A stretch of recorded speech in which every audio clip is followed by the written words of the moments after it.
Finalizando o nosso ciclo de palestras nessa tarde, quase início de noite, nós teremos agora a honra de ouvir o pastor Jimmy Cardoso, que abordará o tema Liberdade Religiosa sobre uma perspectiva institucional.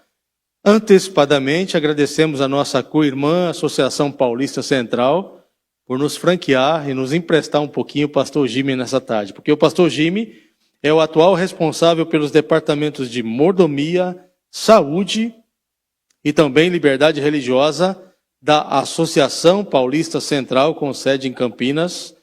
Ele possui MBA em liderança religiosa pelo UNASP Hortolândia e é mestrado e doutorado em ministério pessoal pela renomada Andrews University.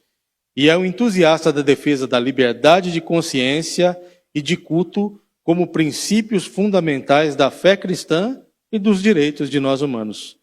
Muito obrigado, pastor Jimmy, pela sua presença nessa tarde. Que Deus use mais uma vez para trazer para a gente a certeza de conscientização e da liberdade que temos. Boa tarde. É um privilégio estar aqui pela primeira vez na Igreja Central de Hortolândia. Agradeço o convite da Beatriz.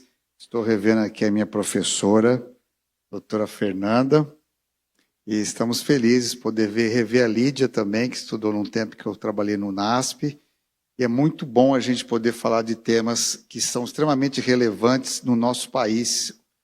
A gente tem um mundo com mais de 200 países, onde a maioria dos países não possui liberdade religiosa. Por mais que pareça comum, no Brasil temos essa facilidade de vir uma igreja, trocar de religião, crer, não crer, não é o comum da maior parte da população do mundo. E por isso que essa liberdade religiosa precisa ser estudada, vivenciada, compartilhada. Então, que ações a gente pode, como igreja, desenvolver? Então, uma das primeiras coisas, eu vou enumerar 5 coisas aqui para a gente. Primeiro,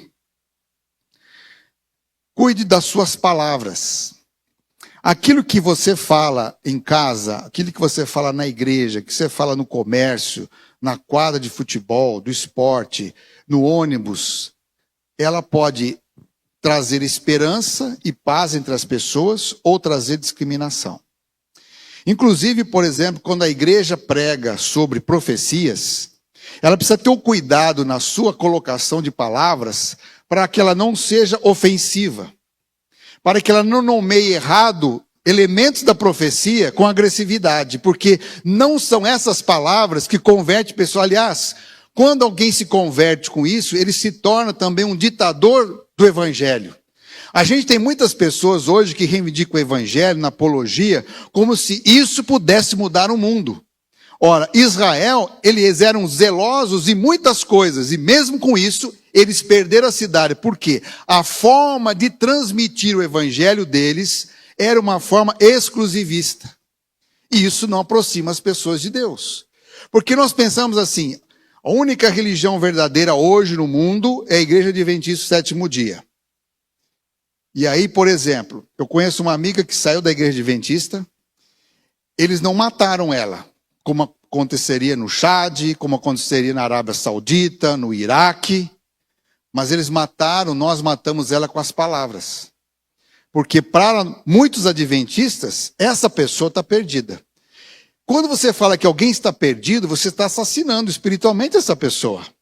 Ou seja, ela não teve a liberdade de escolher sair da sua igreja. Por mais que pareça bizarro o que eu vou falar aqui para vocês, mas quando nós anunciamos a boa notícia, nós precisamos dar o direito da pessoa ou ser membro da nossa igreja ou não ser.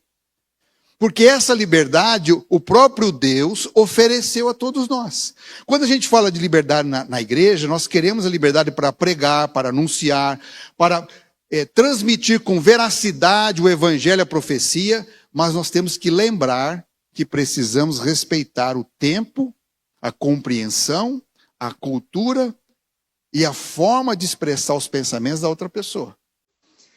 E precisamos negociar isso, ou seja, a liberdade religiosa é uma pauta riquíssima para nós, que deve ser defendida para toda e qualquer crença. Por isso que nós não vamos fazer um movimento aqui para destruir a igreja do outro. Nós vamos fazer um movimento para acolher as pessoas e mostrar o evangelho que é acolhedor, que salva as pessoas e não que bloqueia as pessoas. Então, uma coisa importante que eu gostaria de destacar aqui para vocês é a nossa linguagem. Quando a gente for se referir a outras igrejas, refira-se com respeito, com cortesia. Porque em algum momento da história, todas as denominações religiosas do mundo, elas desaparecerão. Elas existem hoje, cada um com as suas crenças e os seus projetos, mas em essência, Deus quer a humanidade salva. Então, eu não posso basear-me apenas no nome denominacional, no seu corpo de doutrinas, para julgar as pessoas. Eu não preciso fazer isso. Então, uma coisa importante, como líderes de liberdade religiosa, como membros, é lembrar que a nossa linguagem precisa ser reeducada no trato das coisas espirituais com as pessoas. A nossa linguagem não é apenas a falada, mas aquilo que nós postamos na internet, aquilo que nós curtimos. Se eu curto alguma coisa que ofende a religião do outro, se eu escrevo algo que ofendo pessoas porque elas não pensam como nós pensamos, eu não estou praticando a liberdade religiosa. Nós temos um projeto na PAC que a gente projeta todo domingo à noite. Acho que agora não vai passar aqui. O nome de o brasão e as informações de uma cidade. É aqui, ó, vou mostrar para vocês aqui. Por exemplo, aqui, ó. Todo domingo à noite, cada igreja da PAC vai estar orando por uma cidade. E a gente incentiva que o pastor daquela cidade vá com uma outra pessoa da igreja fazer uma visita às autoridades. Um segundo passo que vocês podem fazer mais para frente, que quando a igreja está mais familiarizada com isso, é vocês trazerem pessoas de outras igrejas aqui. Você já imaginou trazer aqui o padre e fazer uma entrevista com ele? Não é pecado fazer, mas orar com ele. Vocês trazerem aqui o líder da Umbanda da cidade. Vamos, mas pastor? Ele também precisa do evangelho. Ele não tem o conhecimento que você tem. Ele não conhece a graça que você conhece. Quando você vem, convida a pessoa, não só para assistir o culto. Você quer que ela assista o seu culto, mas ela não vai vir só para assistir o culto. Mas se ela vai vir aqui, se você for fazer uma entrevista, que ela puder contar um pouco da história dela, esse intercâmbio faz com que ele vai ouvir você depois. Então, que a Igreja Central de Hortolândia continue sendo um exemplo vivo. E se você tem informações de que o povo adventista aqui na região, ele é um povo orgulhoso, que se exalta, que não deu bom testemunho, quando vocês encontrarem autoridade, peça perdão em nome da igreja. Sejam humildes.